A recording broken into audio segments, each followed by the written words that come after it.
सभी दर्शकों को मेरा नमस्कार। मेरी इस चैनल पर आप सभी का स्वागत है।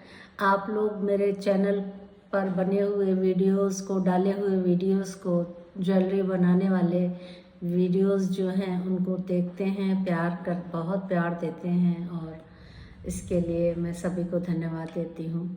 परंतु अभी कुछ लोग पूछ रहे थे कि आपने कैसे ज्वेलरी बनाना शुरू किया, क्योंकि जो लोग मुझे जानते हैं वो ज्वेलरी डिज़ाइनर से ज़्यादा मुझको इंटीरियर डिज़ाइनर और एनवायरनमेंट में काम करते हुए देखते थे और वो जानते थे। मैं आपको आज बता दूं कि मेरे 1-1.5 साल पहले मैंने ज्वेलरी का काम शुरू किया और ये यात्रा ज्वेलरी बनाने की कैसे शुरू हुई, इसके भी कई एक कारण हैं कि मैंने ज्वेलरी बनाना क्यों शुरू किया। तो बचपन से तो मुझे मोती बहुत अच्छे लगते थे और भगवान जी के लिए मोती बनाना, जन्माष्टमी पे सजाना, भगवान की माला बनाना, वो सब तो था ही। पर मैं बचपन में देखती थी मेरी नानी जो थी वो बहुत ज्वेलरी की शौकीन थी। जब भी वो अपने कहीं जाती थी, कोई शादी ब्याह, तो अपनी पुरानी ज्वेलरी को निकाल कर उसमें नई डोरियाँ डलवाना, मोतियों को अलग तरीके से सजाना बनाना, और मेले वगैरह में भी वो अक्सर अच्छे अच्छे मोती खरीद के लाती थी। फिर छोटी छोटी चीज़ें हमको भी बनवा के दिया करती थी। तो इसी तरीके से मुझको ज्वेलरी को देख के बहुत अच्छा लगता था। परंतु ऐसे उस समय में कुछ आर्टिफिशियल सामान नहीं आते थे कि हम ज्वेलरी बना लें या सीख लें। धीरे धीरे बड़े होते गए और ये 2011 की बात है कि मैं अमेरिका में थी। तो वहाँ पे ह्यूस्टन में वुडलैंड में एक बड़ा जोएन का स्टोर खुला। तो मेरा बेटा बोला कि मम्मी आपको तो बहुत इंटीरियर के सामान का और बाकी जोएन में मिलने वाले बहुत सामान, बहुत बड़ा स्टोर था, उन सब का बहुत शौक है, आप जाके देखो तो सही कि क्या क्या मिलता है। तो मैं इसी विचार से वहाँ गई और वहाँ मैंने देखा कि एक बहुत बड़ा ज्वेलरी का काउंटर था।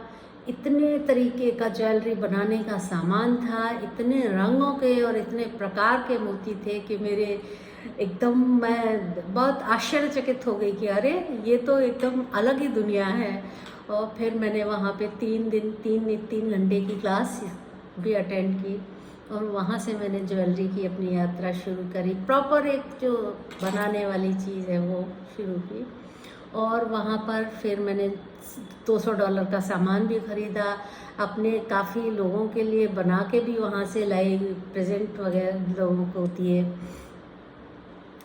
और वहीं से मेरी ये शौक़ बहुत बढ़ता चला गया। पर भारत में आई तो वहाँ सामान नहीं मिलता था 2011 में, ना अच्छा क्वालिटी का सामान था, ना उतना ग्रेसफुल, और ना लोग भी नहीं लाइक करते थे। यहाँ पे किसी को दे दो तो ऐसे ले तो लेते थे, बट पहनते हुए लोग मैं कभी नहीं देखती थी। परंतु धीरे धीरे मैचिंग ज्वेलरी, अच्छे अच्छे मटेरियल यहाँ मिलने लगे। परंतु फिर भी मुझे नहीं पता था कि ये सब कहाँ मिलते हैं, ये कैसे मैं प्राप्त करूँ और कैसे बनाऊँ। तो फिर एक दिन मैं YouTube में देख रही थी कि ऐसे ही मुझको पता लगा कि अच्छा ये यहाँ पे बहुत अच्छा ज्वेलरी मटेरियल मिलता है। मैंने वो मटेरियल ले लिया, मंगाया और पेंडेमिक के समय में इतने बोर हो चुके थे, बहुत बोर हो चुके थे कि ऐसे लगता था कुछ बैठे बैठे अच्छा सा कुछ किया जाए, क्रिएटिव वाला किया जाए। तो फिर मैंने वो सामान मंगाया और उसी दिन मेरे घर में किटी थी। तो एक नई मेहमान आने वाली थी, किसी की बहू थी। तो मैंने सोचा इसके लिए क्या बनाऊँ, कुछ ट्रेडिशनल चीज़ बनाऊँगी तो इसको भी बहुत अच्छा नहीं लगेगा और ये शायद उसको प्रयोग भी ना करे, उठा के रख दे। तो मैंने उस सामान में से एक उसके लिए नेकलेस बना दिया। नेकलेस बनाने के बाद उन लोगों ने इतना सब अप्रिशिएट किया और बोले आभा जी आप इसको और बनाइए, आप तो बहुत अच्छी ज्वेलरी बनाती हैं, हमें पता तो था आप ज्वेलरी बनाती हैं, बट इतनी अच्छी बनाती हैं ये हमको नहीं मालूम था। आप अपने शौक़ को बढ़ाइए और आप इसको सेल भी कीजिए, वरना ये आपका लिमिटेशन हो जाएगी कि आपने बनाई, अपने लिए पहन ली, कुछ गिफ्ट दे दिए, हो गया। इस शौक को आप आगे बढ़ाने के लिए आपको बेचना ज़रूरी है।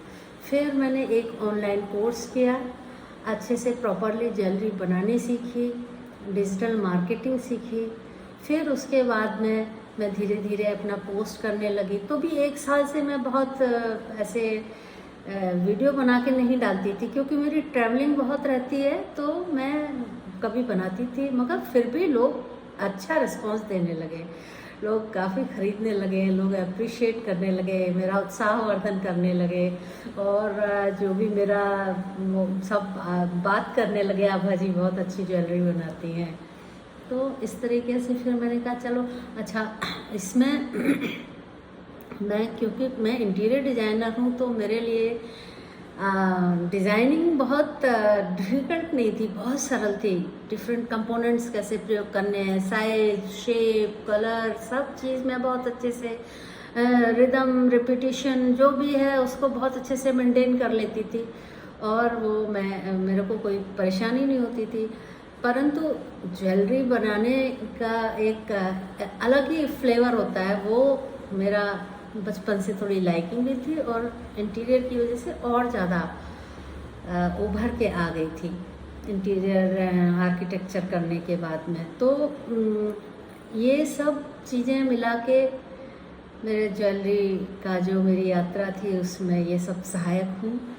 और फिर इसको मैंने अपना आगे बढ़ाने का, इस शौक़ को आगे बढ़ाने का सोचा, और मैं आज आपके सामने इसी तरीके से बनाती हुई और शौक़ को बढ़ाती हुई आपके सामने हूँ। और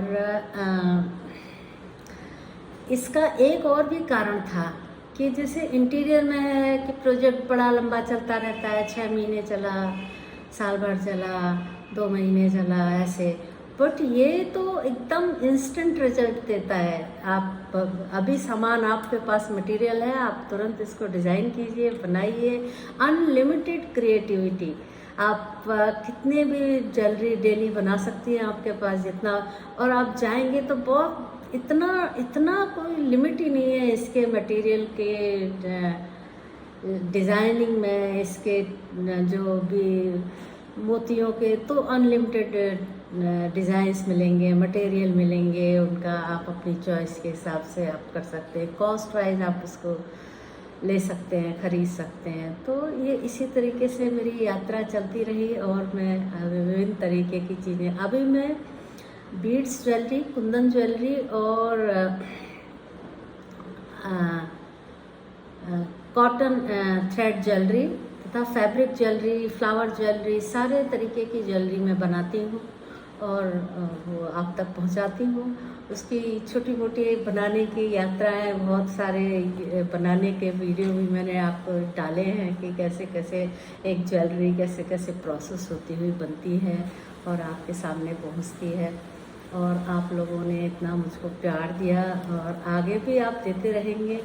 और मैंने ये YouTube का माध्यम इसलिए चुना मार्केटिंग के लिए कि एक तो मेरी ट्रैवलिंग होती रहती है, तो मैं वेबसाइट वगैरह बनाऊंगी तो उसको सर्व कौन करेगा, और दूसरा मुझको इंटीरियर डिज़ाइनर और एनवायरनमेंट में काम करने की वजह से फ़ोटोग्राफी का बहुत शौक़ था, वीडियो बनाने का बहुत शौक़ था, और मुझको बोलने में, बात करने में, डिस्कशन में कोई प्रॉब्लम नहीं होती है।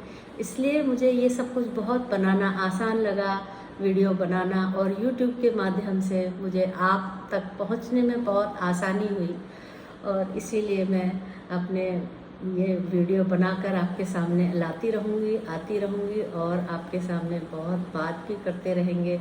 मैं आपको अलग अलग तरीके की डिज़ाइंस मटेरियल के साथ और नए नए जो चीज़ें आती रहती हैं उनसे भी सब आपको अवगत कराती रहूँगी। इसी के साथ मैं अपना वीडियो समाप्त करती हूँ और मिलते हैं अगले वीडियो में।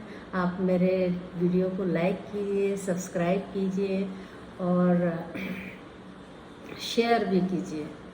धन्यवाद।